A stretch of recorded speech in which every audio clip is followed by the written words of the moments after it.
The question we are trying to ask is, how can we create a place for permanent habitation in an extreme environment with an entirely new way of living? For most of the history of space exploration, the focus has been making minimally acceptable environments for human habitation. The focus has been on the research and short-term habitation. And the Moon Village represents something fundamentally different.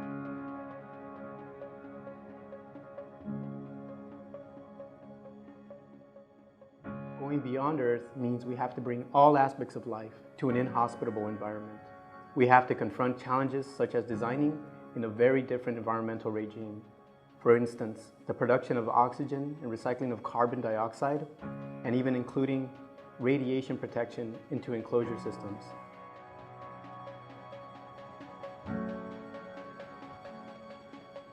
With ESA's expertise and our knowledge of architecture and engineering, we have already begun designing habitation systems.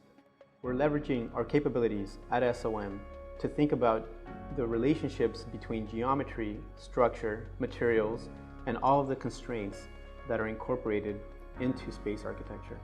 When you think about how structures come together, we're looking at rigid and soft elements, and the integration of those two, the interfaces between them, is a very unique opportunity for us to learn about new manufacturing techniques and new materials.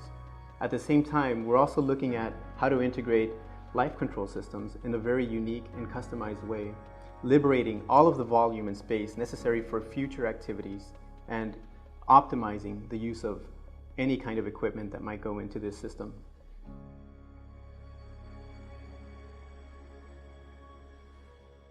I think what defines SOM's architecture is the marriage of scientific and engineering know-how with a sort of aesthetic and artistic vision for what the architecture can be.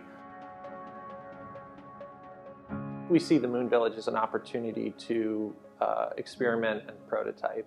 What better way than to take one of the most extreme cases you could possibly use to solve those questions? So, how do you make an environment where you don't waste food, where you don't waste oxygen, where you don't waste material in the construction of the enclosure? How efficient can you utilize everything that's available to you?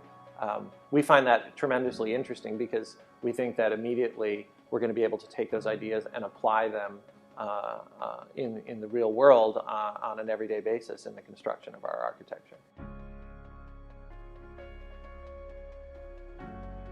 We see an incredible value in interdisciplinary exchange, and working with ESA is an opportunity to invest our capabilities in advancing the future of sustainable human exploration goals.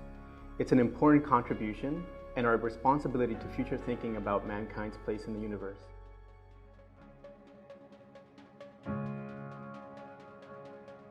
And down the road, it can serve as a stepping stone for much larger ambitions of space agencies and companies around the world, to be inspired by our work and to think about large-scale development strategies, since the next era of space will be about development and expanding our footprint to Mars and beyond.